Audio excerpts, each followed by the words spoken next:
Kecuali kan mau makan nih.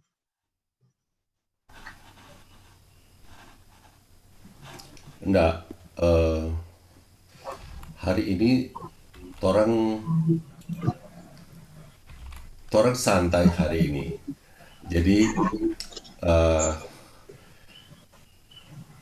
kalau misalnya mami dan papi mau makan-makan, mau minum-minum, ya ini kita juga mau sambil makan. Jadi kita pikir di Alkitab bagus juga Tuhan Yesus sering berbicara kepada murid-murid sambil makan. Nah, sebelum dia naik ke surga juga dia bikin perjamuan. Dia bikin perjamuan, kemudian perjamuan terakhir kan, makan-makan. Jadi dia menampakkan diri juga di tepi pantai, habis dorang tangkap ikan, terus dia bakar-bakar di pinggir pantai. Jadi eh, pengajaran Yesus tidak tegang. Nah, harusnya di gereja-gereja sekarang orang praktekkan model-model seperti itulah. Kalau di gereja kan di ibadah sesungguhnya memang tidak boleh makan karena ada acara protokol yang resmi. Tapi sekarang kan online, orang di rumah santai. Jadi tetap konsentrasi, tetap praktikan, tapi bisa sambil makan ya. Itulah sebenarnya. Jadi biar hari ini kita santai. Nah, tapi kita berdoa dulu lah.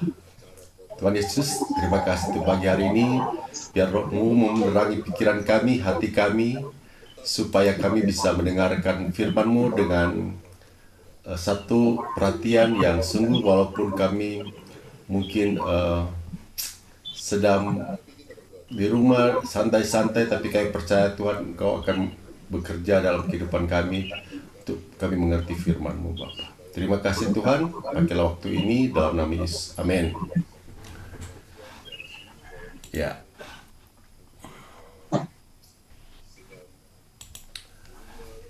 kita hari ini juga mau bahas kita mau bahas firman Tuhan yang ini lagi online, Papa.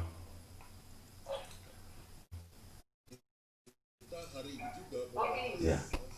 Enggak, ini Reinhard ulang tahun. Jadi ini ada mau online dulu sebentar.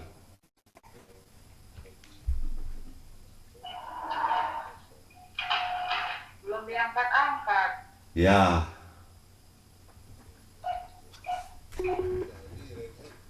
Ya, nanti lagi aja nanti ya. aja ya. Nggak angkat. Ini lagi dengan ini mami papi ya. Oke. Di Reinhard hari jadi kan sekarang. Ya. Nah, orang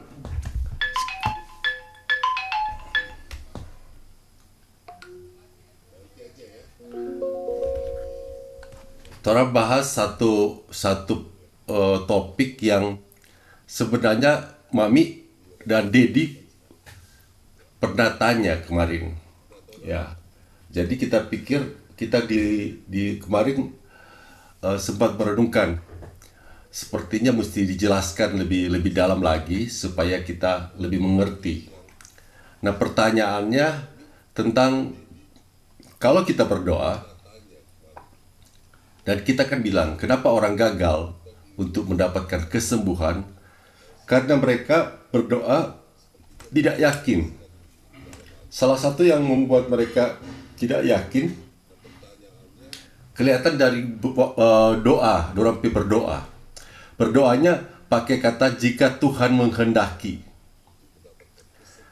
Jadi waktu dia pakai jika Tuhan menghendaki, itu kalau dalam eh, kepercayaan lain tuh orang pakai namanya insya Allah.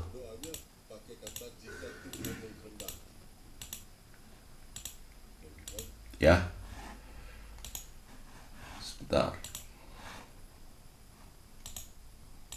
Ya, jadi seakan-akan kita tidak boleh memastikan apa yang kita doakan. Itu merupakan kesombongan atau itu merupakan sudah mendahului kehendak Tuhan. Ya, itu orang kan bilang begitu. Jadi kalau kita berdoa pakai itu kehendak engkau jadilah, itu bagus, itu harusnya tidak salah gitu.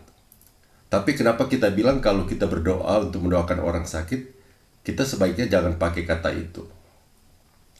Kenapa? Karena di waktu kita pakai kata itu ada sesuatu yang membuat kita ragu, kita bimbang, kita tidak yakin. Padahal kalau kita mau melayani orang sakit, kita tidak boleh bimbang untuk mendapatkan hasilnya. Nah, coba kita lihat di firman Tuhan, konteks firman Tuhan itu dipakai di mana saja kata-kata jika itu kehendak Tuhan. Pertama itu ada di Alkitab ya, kita coba lihat di share yang ada di Matius ya. Matius pasal yang ke-26.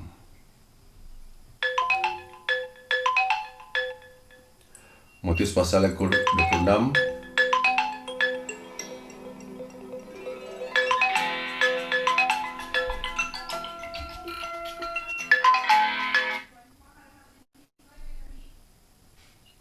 Nah, tadi Kak Renha telepon Mama. Oh ya, ya. Nah, Happy birthday Renhard.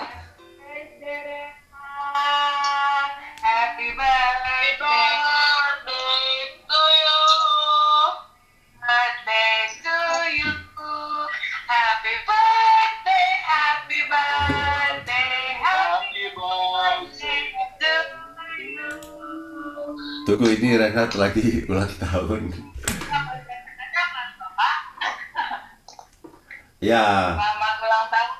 Iya, you. Happy birthday, Reinhard. 27 ya, 28 ya, Ren? 28 lah. Ini 93. 28 lah. Terus gimana hari ini mau ngapain? Makan di luar? Enggak lah, pasti. kalau Oh. Apa yang mau didoain? ya doain tahun ini panjang urusan. Ya. Nanti saya beliin tumpeng buat di rumah.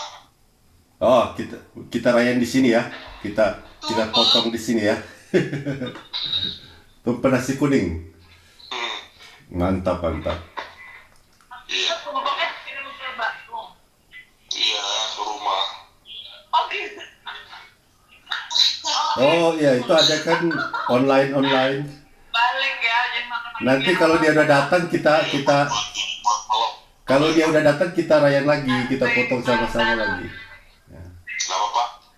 Kalau tumpengnya sudah datang, kita potong, kita ini lagi sama-sama video call lagi ya. Oh iya, makanya.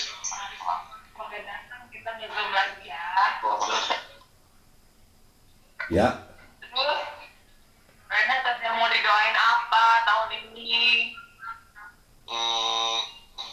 Kuliahnya. Ya. Kuliah. Sama supaya apa? Ngurusin kitanya lancar. Kenapa jadi elu? kan lancar diambil sekarang. Iyalah, apa pertama jadi masih belum tahu banyak. Gak bisa diem lagi dia ya. Iya. Ya, ini misal kepalanya terbalik ya. Angelin mana Angelin? Oh, lagi online. Ada satu cuma gambar tembok doang tuh apa? Angelin ya? Angelin. Jelek. Kok tembok doang sih? Stefan ngajakin.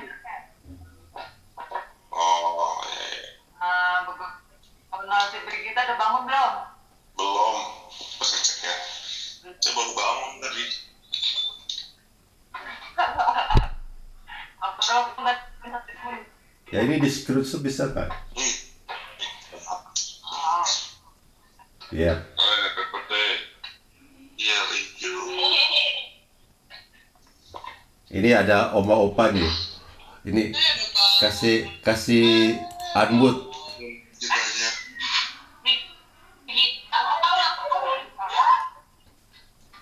Kita tidurin papa nanti ya.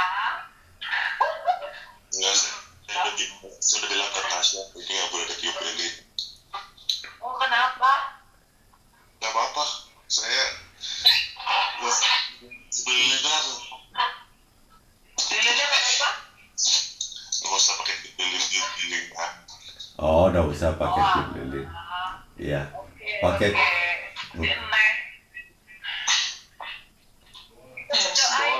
Ya berdoa dulu lah.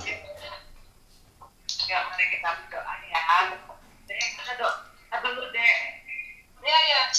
Oke. Ini ada Surga, orang terima doa. kasih hari ini Engkau memberikan 1 tahun lagi usia Reinhard.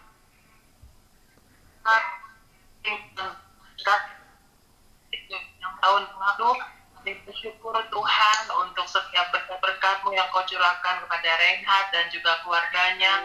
Bapak, hari ini kami mau memberkati Reinhard Tuhan. Kami percaya masih banyak paha baik yang akan Engkau curahkan, Kau akan berkati kepada Reinhard secara pribadi maupun untuk keluarganya. Kami percaya Tuhan ada janji-janji-Mu yang akan Kau genapi untuk tahun ini.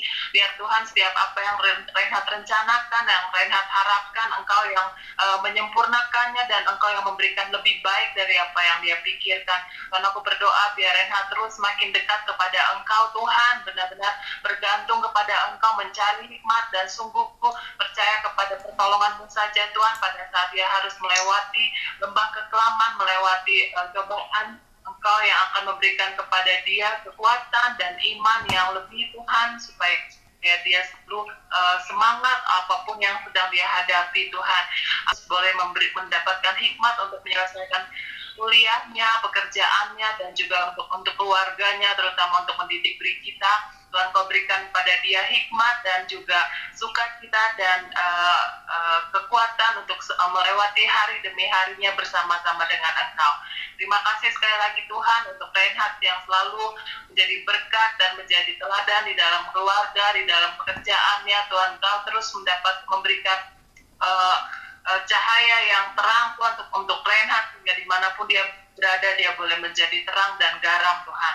Terima kasih Bapa, di dalam nama-Mu Yesus kami mengucap syukur untuk ulang tahun Reinhard Tuhan. Amin. Amin. Amin. Amin.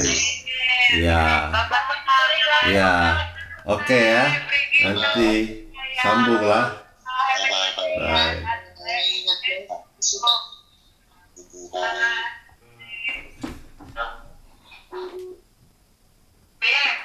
Mama nanti naik motor ya, biar bisa pakai mobil. Dadah.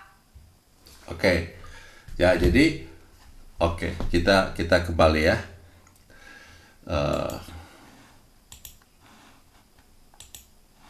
Nah, di sini kita lihat di Matius 20. Ini kan di Matius 26 ya.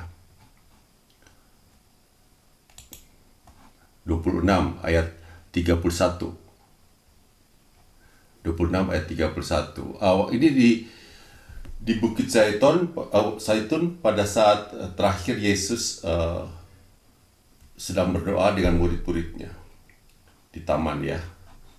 Maka berkatalah Yesus kepada mereka, malam ini kamu semua akan tergoncang imanmu karena aku, sebab ada tertulis, aku akan membunuh gembala dan kawanan domba itu akan tercerai-berai. Akan tetapi sudah itu aku bangkit, aku akan mendahului kamu ke Galilea. Jadi ini kan Yesus sudah tahu. Yesus sudah tahu dia akan mati, dia akan dikuburkan, dan dia akan bangkit. Ini sudah pasti akan terjadi. Bukan suatu yang boleh terjadi atau tidak, tapi Yesus sudah tahu. Ya, memang dia akan melakukan ini. Memang ini yang harus dia lakukan untuk menebus dosa manusia.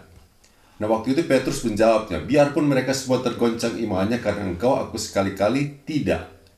Yesus berkata kepadanya, aku berkata kepadamu, sesungguhnya malam ini sebelum ayam berkokok engkau telah menyangkal aku 3 kali. Nah, dalam kehidupan ini ada beberapa firman perkataan Tuhan yang sifatnya nubuatan, sifatnya ini akan terjadi, Tuhan sudah tentukan. Dalam 1 hari ke depan, 2 hari ke depan, memang Tuhan sudah rancang ini akan terjadi, seperti Petrus juga akan menyangka. Tapi tidak semua dalam kehidupan kita itu seperti itu. Jadi jangan disamakan. Tapi dalam kondisi ini, Petrus seperti itu. Terus Petrus bilang, sekalipun aku harus mati bersama-sama dengan engkau, aku tidak akan menyangkal engkau. Semua murid yang lain pun berkata demikian. Jadi bukan cuma Petrus, semua bertekad tidak akan menyangkal Yesus. Sampailah Yesus bersama murid-muridnya ke satu tempat bernama Getsemani. Ya, dia di taman Getsemani. Lalu ia berkata kepada murid-muridnya, duduklah di sini sementara aku pergi ke sana untuk berdoa. Nah, di sini Yesus berdoa. Yesus berdoa untuk apa? Untuk dia dapat kekuatan. Karena dia dalam beberapa hari lagi kan, ini kalau tidak salah ya, hari Kamis atau ya malam. Sementara aku pergi ke sana untuk berdoa, dan dia membawa Petrus dan kedua anak Zebedius sertanya. Anak Zebedius kan berarti Yohanes, ya. Salah satunya Yohanes. Kemudian maka mulailah ia merasa sedih dan gentar. Lalu katanya kepada mereka, hatiku sangat sedih seperti mau mati rasanya. Tinggallah di sini dan berjaga-jagalah dengan aku. Jadi penderitaan Yesus sebenarnya dimulai dari sini. Dia sangat sedih seperti mau mati. Banyak orang kalau sudah tahu besok dia akan mati, secara manusia, dia kan memang Allah, tapi dia juga 100% manusia. Secara manusia pasti dia gentar, sedih dan gentar. Terus dia bilang, hatiku sangat sedih seperti mau mati rasanya. Tinggallah di sini dan berjaga-jaga dengan aku. Maka ia maju sedikit lalu sujud berdoa. Nah, di sini dia berdoa kan. Doanya, ini kata-kata doanya. Ya Bapakku, jikalau sekiranya mungkin, biarlah cawan ini lalu daripadaku. Tapi janganlah seperti yang ku kehendaki, melainkan seperti yang engkau kehendaki. Pertanyaannya, apakah ada mungkin Yesus tidak disalibkan atau tidak mati? Tidak. Pasti Yesus sudah mati. Yesus sendiri sudah tahu. Jadi tidak ada kemungkinan untuk dia tidak mati. Tapi secara manusia, dia mau bilang sekiranya mungkin, sekiranya ini tidak terjadi, itu boleh. Itu sebagai manusia biasa, kalau bisa tidak terjadi ini. Tapi dia udah tahu. Jadi akhirnya dibilang, jadilah seperti yang engkau kehendaki, bukan seperti yang secara manusia dia kehendaki. Itulah sebenarnya doanya seperti itu. Ya, kalau kita lihat di dalam versi paralel bahasa Indonesia sehari-hari, ada kata-kata seperti ini.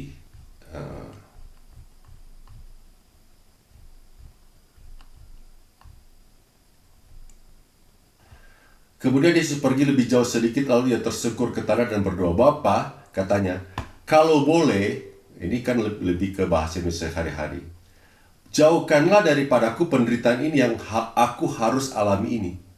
Jauhkanlah daripadaku penderitaan yang aku harus alami. Dan memang dia sudah harus alami. Tapi jangan menurut kemauanku, melainkan menurut kemauan Bapa. Kemauan Bapa dia sudah tahu adalah dia harus mati. Dalam kehidupan Yesus, dia mau menyenangkan Tuhan, Bapa sorga. Apapun yang Tuhan kehendak, dia mau lakukan. Itulah, dia datang untuk melakukan kehendak Bapa. Dan waktu Yesus mengajarkan kepada murid-murid, doa kita pertama adalah, Bapa kami yang di sorga, dikuduskanlah namamu, datanglah kerajaanmu, jadilah kehendakmu. Kita harus selalu mencari kehendak Tuhan. Kalau kita sudah tahu kehendak Tuhan seperti ini, kita akan lakukan. Nah, jadi ada banyak firman Tuhan, kehendak Tuhan kita sudah tahu. Misalnya kehendak Tuhan supaya kita hidup kudus, kehendak Tuhan untuk kita hidup benar, kehendak Tuhan untuk kita menyembuhkan orang, itu kehendak Tuhan juga. Supaya kita memulihkan orang, kita memuridkan orang, itu semua kehendak Tuhan. Hal-hal yang memang sesuai dengan kehendak Tuhan. Kalau itu kehendak Tuhan, kita akan lakukan itu. Kita tidak perlu ragu. Nah, di dalam kehidupan sehari-hari juga ada banyak peristiwa yang Tuhan izinkan. Walaupun itu mustahil, tapi kalau Tuhan izinkan, kita percaya. Nah, salah satu contoh.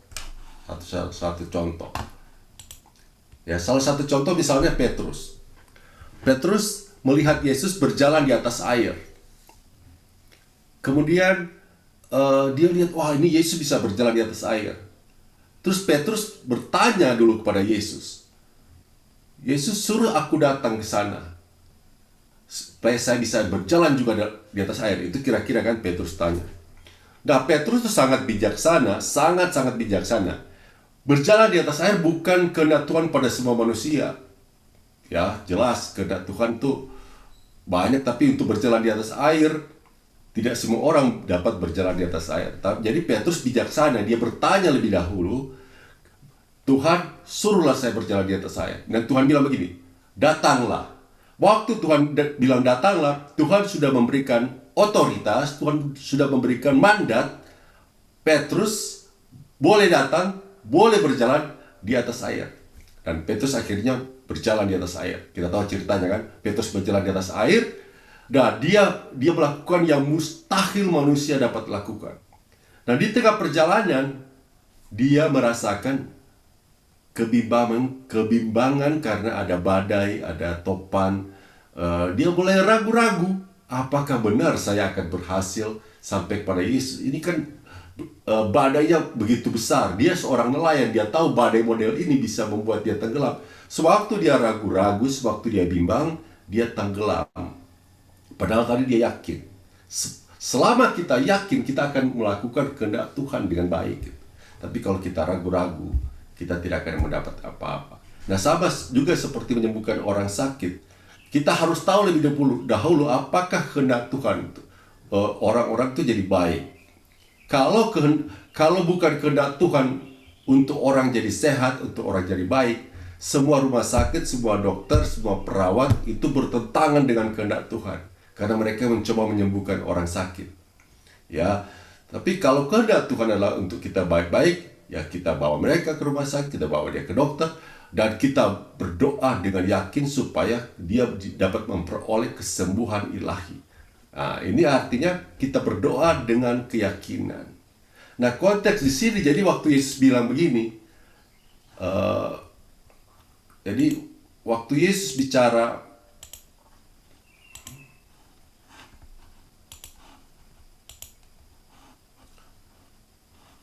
tetapi janganlah seperti yang ku kehendaki, melainkan seperti yang engkau kehendaki.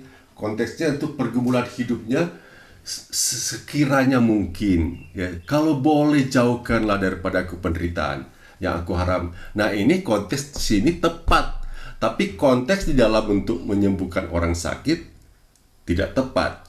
Karena kalau misalnya menyembuhkan orang sakit, itu sama seperti kita ingat cerita yang lalu di mana tuh bapak yang datang bawa anaknya yang sakit ayam bawa kepada murid-muridnya dan mereka gagal. Waktu mereka gagal, Tuhan Yesus marah kepada mereka. Tuhan Yesus tegur, hai engkau angkatan yang sesat, generasi yang sesat. Sampai berapa lama lagi aku harus bersama-sama dengan kamu? Sampai berapa lama lagi aku harus training, latih kamu, membimbing kamu supaya kamu percaya bahwa kamu sudah punya otoritas. Kemudian Tuhan Yesus usirkan penyakit itu. Dan Tuhan Yesus bilang, hai kamu, Tuhan Yesus juga bilang, hai kamu angkatan yang kurang percaya dan tidak percaya. Nah, Tuhan Yesus sedang mengajarkan pada mereka. Dan mereka datang kepada Yesus dan mereka bertanya, Tuhan, kenapa kami tidak dapat lakukan itu? Tuhan Yesus bilang, karena kamu kurang percaya. Kalau kamu berkata kepada gunung, dan kalau kamu punya iman sebesar biji sesawi, kamu bisa berkata kepada gunung, tercampaklah ke dalam laut, asal kamu tidak bimbang apa yang kamu katakan, itu akan terjadi. Nah, di dalam konteks berdoa, orang mau bilang, mau rohani untuk memakai kata, jika itu kehendak Tuhan, sebenarnya mereka mau menyembunyikan hati mereka yang ragu-ragu. Oh, ya Tuhan punya, kalau itu kehendak Tuhan, dia sembuh. Kalau tidak, ya itulah kehendak Tuhan. Jadi mereka tidak salah kalau tidak sembuh. Nah, ini doa yang dinaikkan tanpa keyakinan. Jadi kalau kita berdoa, kita melayani orang, kita harus yakin. Nah, coba kita lihat yang lain di Alkitab, apakah ada kata-kata seperti model seperti itu yang bicara tentang jika itu kehendak Tuhan.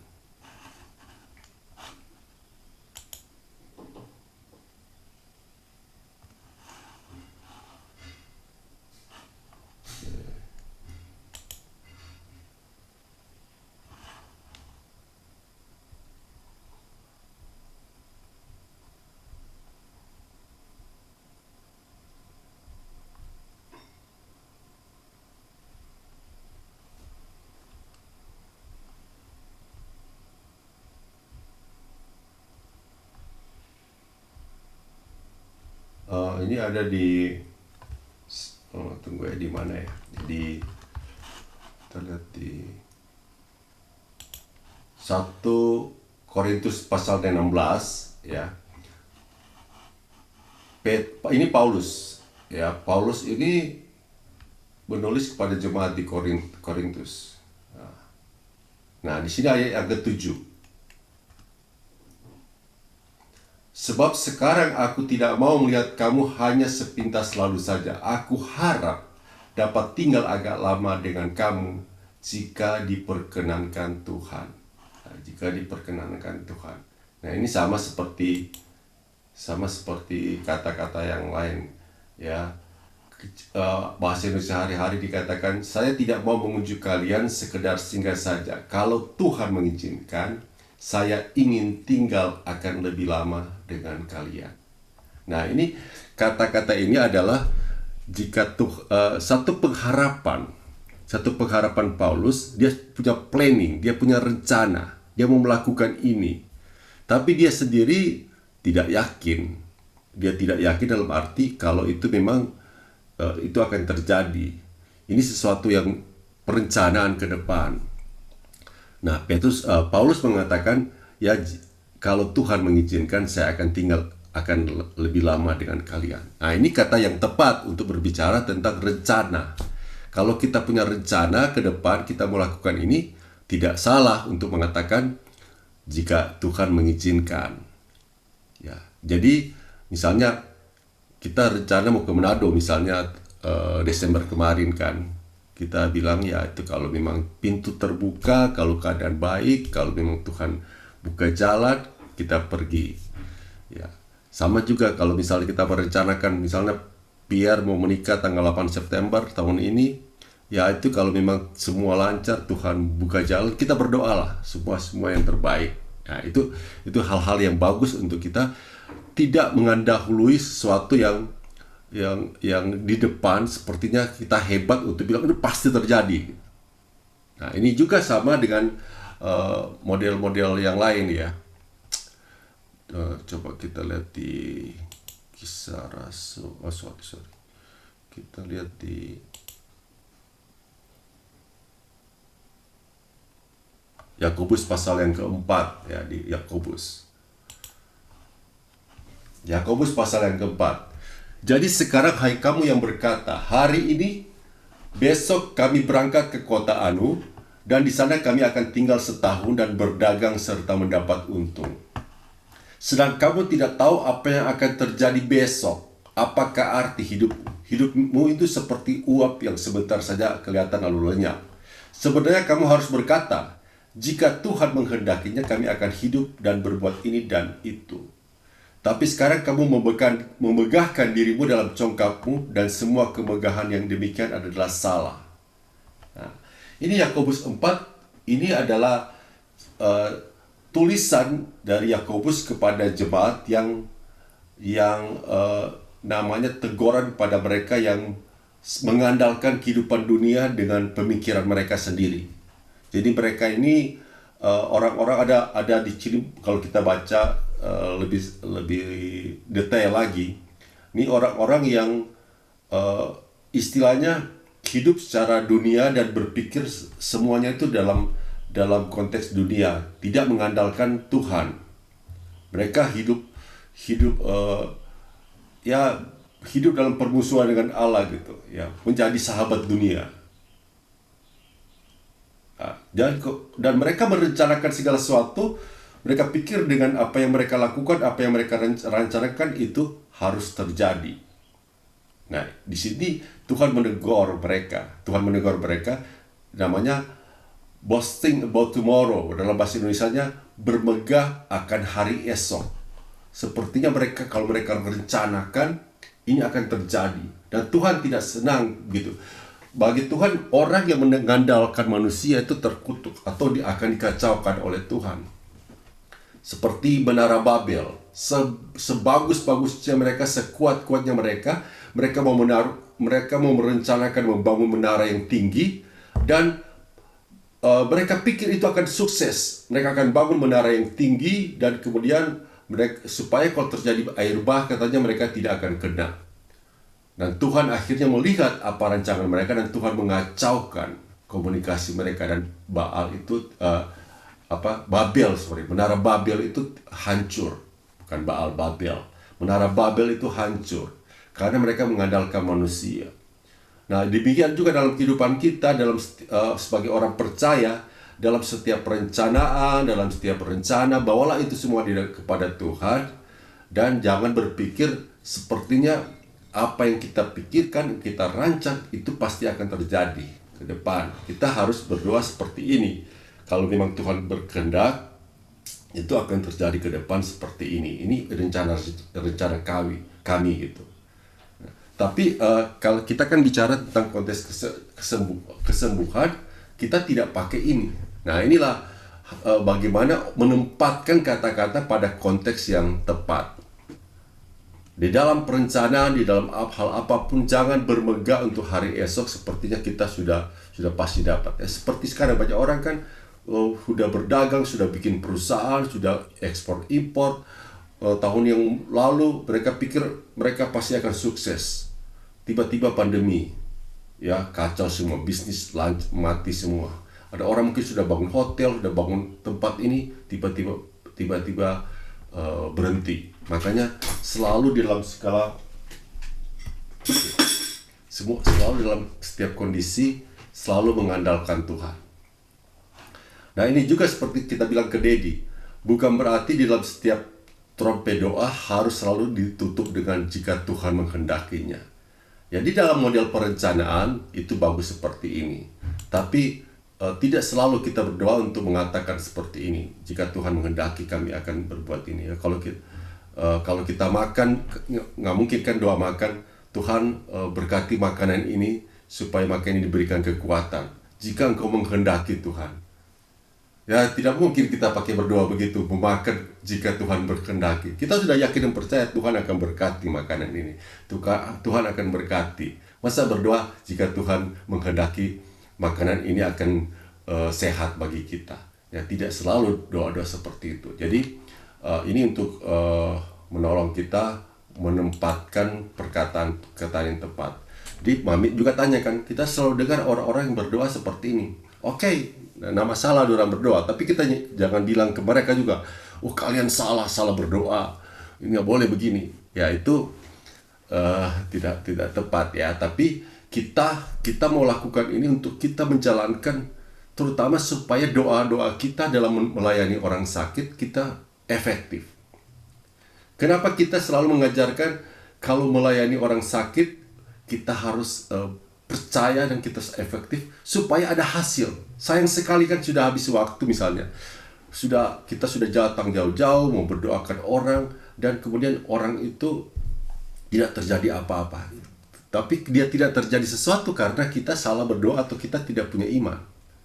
Kalau zaman dulu kan orang suka undang pendeta atau hamba Tuhan atau siapapun datang untuk mendoakan orang sakit. Ya, kita dulu juga suka diundang seperti itu. Tapi kalau dulu kita diundang begini, tolong datang doakan. Kita datang, kita berdoa aja. Ya, doa yang umum saja. Tuhan berkati anak ini sedang dirawat atau teman kita sedang dirawat. Biarlah Tuhan memberkati semua obat-obatan, berkati dokter, berkati semuanya. Ya, amin. Ya, udah tuh kita pulang. Orang juga tidak marah doa seperti itu ya. Yang mereka pikir ya namanya sudah berdoa. Tapi kalau kita mau berdoa sekarang, kita mau sungguh-sungguh mendapatkan iman yang tidak bimbang, tidak ragu, supaya orang yang kita layani itu bisa disembuhkan. Ya, seperti kemarin ya, kita akan cerita. Ada kitab Tamang, namanya kita masih ingat teman kelas dulu. Kita panggilnya Ko, tapi panggilan dekatnya P, nama lengkapnya Viverio Waluko. Nah, dia 2 hari yang lalu kan sakit. Ya, kita cerita ke Mami, kita lagi melayani dia di Zoom karena dia sudah 2 minggu sakit sejak Natal. Dia tinggal Jakarta, tapi dia Natal dengan keluarganya di Manado. Jadi mereka ada di Manado dan mereka dapat penyakit yang gejalanya sama seperti COVID, sampai tidak bisa merasakan dan kemudian pusing, sakit Dan ke dokter juga ada satu dokter teman juga si David bilang udah kena COVID, jadi dia kasih obat-obat yang untuk COVID. Dan akhirnya dia di rumah, dia cukup menderita karena berbagai sakit itu. Dia batuk, kalau dia batuk katanya kok setiap dia tarik nafas dia langsung batuk, lama sekali dia batuk. Dan dia tersiksa. Dokter sudah suruh dirawat, dirawat di infus. Dia takut, dia tidak mau. Nanti kita mau mati di rumah sakit, dia bilang begitu. Jadi dia tidak ke rumah sakit. Nah akhirnya kita kalamaring dulu ya 2 hari lalu ya, kita bikin Zoom terus seperti ini, terus kita bagikan firman Tuhan, kita bilang tenang saja, jangan khawatir, jangan takut, percayalah, karena percaya Tuhan akan bisa sembuhkan, kita akan layani juga dari jarak jauh, dan percayalah walaupun dari jarak jauh kuasa Tuhan bisa sembuhkan. Dan kita juga akan kasar dengan penyakit-penyakit. Jadi tidak seperti doa biasa-biasa. Kita bukan cuma sekedar doa, kita akan usir seperti jenderal memerintah gitu. Oh iya, boleh. Kita di akhirnya malam itu kita layani dia. Nah pas malam itu kan udah malam, jam 10 malam ya di Manado, mungkin ya jam 11 mungkin di Manado. Dia WA, dia tulis, dia habis bicara dengan DP Metua, dia muntah semua yang dia makan dari malam tuh, muntah semua keluar. Sampai kaget istrinya kaget dan anak-anaknya juga kaget, dipikir sudah berbahaya. Tapi habis dia muntah, dia rasa segar, dia rasa enak, dan dia bisa bernapas ini sekali. Bagus sekali. Dia bilang, wah ini puji Tuhan, melakukan sesuatu, menyembuhkan kita, ini mujizat ya. Terus besoknya kita Zoom. Jadi kemarin tadi malam jam 9 malam kita Zoom lagi dengan dia, dan dia cerita DP kesaksian, dia kasih tahu, dia tunjukkan, dia bilang dia tarik nafas, wah segar sekali, kita sudah sembuh gitu ya. Walaupun ada batuk-batuk ya, masih ada batuk sedikit kita doakan lagi supaya tuntas lah. Tapi dia sudah pulih, sudah sehat. Nah dia akhirnya dia bilang dia rindu untuk lebih banyak lagi belajar firman. Besok kita banyak belajar, kalau nanti janji ketemu kalau udah ke Jakarta. Nah di situ kita senang gitu kalau melihat saudara kita, teman kita bisa dilayani dengan kuasa Tuhan dan efektif. Ya, bukan cuma sekedar berdoa. Pasti kita sudah berdoa. Nah, kalau kita mampu untuk melayani orang, untuk menyembuhkan orang sakit, ini adalah kehendak Tuhan. Karena Tuhan juga mau setiap muridnya, setiap orang percaya melakukan hal yang sama seperti dia lakukan. Jadi dia ingin supaya murid-murid sama seperti 12 murid dapat diutus untuk melayani orang dengan kuasa kesembuhan. Jadi kita itu bukan cuma sekedar targetnya jadi sembuh, kita disembuhkan. Targetnya kita dapat juga melayani orang. Itu yang pertama. Yang kedua, kalau kita tahu bagaimana menyembuhkan orang sakit dengan iman, dengan tidak ragu, kita bisa pakai senjata itu untuk menyembuhkan diri kita sendiri. Ya, misalnya, bukan menyembuhkan diri sendiri, menyembuhkan juga orang-orang di rumah kita. Nah, ini satu ilustrasi. Tentara itu dilatih untuk memakai senjata. Jadi kita kan pernah 1 bulan latihan militer ya di Bandung. Waktu kita latihan selama sebulan, kita dilatihan selain fisik, kita latihan memakai senapan. Jadi cara pakai senapan seperti apa ya? Papi tahu kan, pakai senapan itu ada tekniknya. Bahkan Papi jago pakai pistol kan, tembak-tembak sini kan. Kita cuma belajar yang senapan. Nah ini senjata ini untuk menghancurkan musuh kan. Nah sekarang tentara misalnya dia pulang ke rumah, dan kemudian ada perampok datang, ada orang jahat datang yang mencoba mengganggu dia. Dan dia akan bertahan, dia akan memakai apa yang dia pelajari di latihan perang, untuk kalau dia dilatih duel, karate atau judo atau apapun, dia akan pakai itu. Dan kemudian kalau ada orang pakai senjata, dia mungkin akan pakai senjata untuk hancurkan lawan. Sama seperti apa yang kita miliki. Tuhan berikan kita senjata untuk mengusir setan dan kuasa untuk menyembuhkan orang, untuk melayani. Tapi kita bisa pakai itu untuk di rumah kita. Kita bisa pakai itu untuk anak kita, untuk istri kita, untuk orang tua kita. Kita pakai untuk diri kita sendiri juga. Ya, inilah yang kita alami. Kita belajar dan Tuhan utus kita melayani. Tapi kita juga tahu kalau ada serangan kepada orang-orang di sekitar kita, kita pakai itu. Nah, ini jadi istilahnya keuntungannya double, berlipat-lipat ganda. Tuhan perlengkapi kita, Tuhan akan membuat keluarga-keluarga kita bisa dilayani juga. Nah, ini harusnya orang-orang Kristen belajar lah. Ya, jadi di samping dia bekerja, di samping berusaha, dia belajar yang begini-begini karena kesehatan dan penyembuhan itu perlu.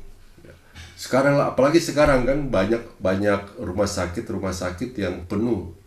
Orang sudah di Amerika mungkin ya, atau di Eropa. Sekarang rumah sakit sudah tidak terima orang-orang kecuali dia parah banget. Jadi dia harus tinggal di rumah kalau dia sakit. Nah, bagaimana mereka kalau di rumah? Mereka tidak tahu caranya. Ya, cuma mengandalkan obat dan segala macam. Ya, itu bagus. Tapi kalau mereka tahu bagaimana kuasa Tuhan di rumah, akan ada kesembuhan. Oke, kita tadi dia bilang rencana mau sambil makan, nggak bisa ya, karena sambil bicara dengan makan nggak bisa. Jadi jadi itu poinnya hari ini saja kita tekankan itu, supaya kita bisa melayani dengan iman yang tidak ragu lagi, dan kita pakai senjata. Jadi perlengkapan ini, senjata ini, otoritas ini, kuasa Tuhan ini untuk kehidupan pelayanan dan kehidupan sehari-hari, bahkan untuk diri kita sendiri. Jadi kalau kita misalnya sendiri ada serangan penyakit, ya misalnya sakit kepala, tidak salah untuk kita pegang sendiri dan bilang dalam nama Yesus sakit kepala sembuh, Tuhan Yesus sembuhkan. Jadi kalau ada orang yang sakit kanker, dia ada benjolan misalnya, tiba-tiba kaget ada benjolan, ya jangan khawatir, jangan langsung, oh ini harus kemoterapi. Ya, kemoterapi adalah usaha-usaha untuk mencoba membunuh penyakit yang kanker, tapi belum jelas juga kena atau tidak. Banyak orang yang kemoterapi juga tidak berhasil. Bagaimana kalau terapinya doa? Kita lihat ada benjolan, dalam nama Yesus semua benih kanker, semua benih tumor, aku hancurkan dalam nama Yesus. Sakit perut sama juga, pegang. Tapi kalau kita mau butuh orang lain, ya ajak saja siapa. Ya, ajak orang di rumah, ajak teman untuk doakan. Jadi ini firman Tuhan ini kan selain untuk Mami dan Papi yang dengar sekarang dan kalenda, kita juga rekam untuk ada orang-orang bisa dengar cerita ini. Jadi kalau mereka sendiri di rumah, mereka dipakailah senjata. Percayalah, setiap orang percaya sudah dapat otoritas. Setiap orang diutus Tuhan untuk memberitakan Injil, setiap orang diberikan otoritas. Semua orang yang sudah percaya pada Yesus karena diberinya kuasa menjadi anak-anak Allah. Bukan cuma pendeta, bukan cuma para penatua, seharusnya setiap orang. Cuma mereka tidak tahu kalau mereka punya senjata. Nah, inilah salah satu kerugian kalau kita tidak menyadari kita memiliki sesuatu, apalagi itu sebagai senjata. Sama seperti kita tidak tahu kalau kita punya uang yang tersimpan di bank, padahal itu sudah ada. Ya, kita kekurangan uang, tapi padahal duitnya ada, kita tidak tahu. Kita sakit, tapi kita lupa kalau kita punya otoritas, kita punya senjata. Senjata kita adalah otoritas, dan kita sampaikan itu dengan iman. Kita tidak ragu, kuasa Tuhan sudah berjanji Dia akan sembuhkan kita oleh bilur-bilurnya, Dia sudah sembuhkan. Jadi waktu kita berkata oleh bilur-bilurnya segala sakit penyakit ditanggung, Yesus itu bukan perkataan biasa, bukan perkataan istilahnya asal keluar gitu, tapi dengan keyakinan yang penuh, itu ya dan amin. Ya, segala sesuatu yang kamu lakukan tanpa iman itu tidak benar ya di mata Tuhan. Tuhan selalu melihat iman kita. Baik, ya. Mami, Papi dangkap ya, mengerti ya. Ya, mengerti jelas ya. firman Tuhan ini ya.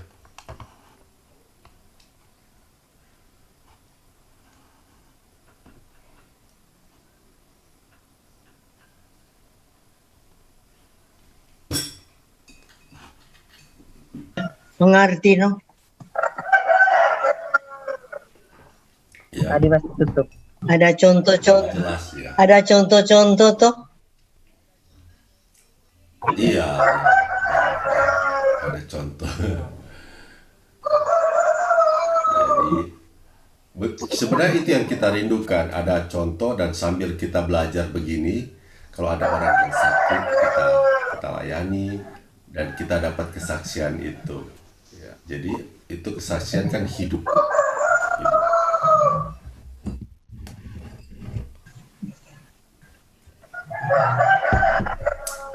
Kalau begitu masih ada pertanyaan lagi enggak? Ada yang orang yang kita tahu lagi sakit sekarang? Ada. Soalnya ada. Jelas tuh, jelas. Mana? Mana mau? Ini kan ya penjelasan menjawab mengenai pertanyaan kemarin. Iya, betul. Iya tuh. Betul. Sebenarnya kita tadi udah mau bertanya tuh Yakobus, kalau Tuhan menghendaki, mana so jelaskan. Iya, pas no? Itu bukan pertanyaan dalam hari. Iya. Betul. Karena Yakobus itu orang pakai untuk perencanaan, jangan terang sombong ya. Jadi kalau orang pakai itu bagus untuk perencanaan. Kalau bilang begitu baru nggak mengerti. Iya, dia udah bilang. Ada yang Nggak usah ulang. Iya. Kita sama ngerti, no? Nggak sama dia. Iya, sama ngerti. Berdoa menurut konteksnya. Oke, terang berdoa untuk tutup ya. Bapak, terima kasih untuk firman-Mu hari ini. Terima kasih kami sudah belajar hari demi hari sampai hari ini masih berjalan terus. Kami berdoa Tuhan supaya ini akan jadi benih yang baik dalam setiap kehidupan kami, supaya kami bertumbuh dalam iman, karena iman juga timbul dari pendengaran firman Tuhan, dan kami boleh mempraktekkannya dalam kehidupan sehari-hari untuk melayani orang, untuk melayani keluarga kita, teman kita, bahkan diri kita sendiri. Kami percaya Tuhan, kami akan berada dalam kemenangan hari demi hari karena firman-Mu yang luar biasa. Terima kasih Bapa, dalam nama Yesus kami berdoa. Amin. Oke. Amin. Udah ya, kita bicara sekarang. Kalau ada yang lain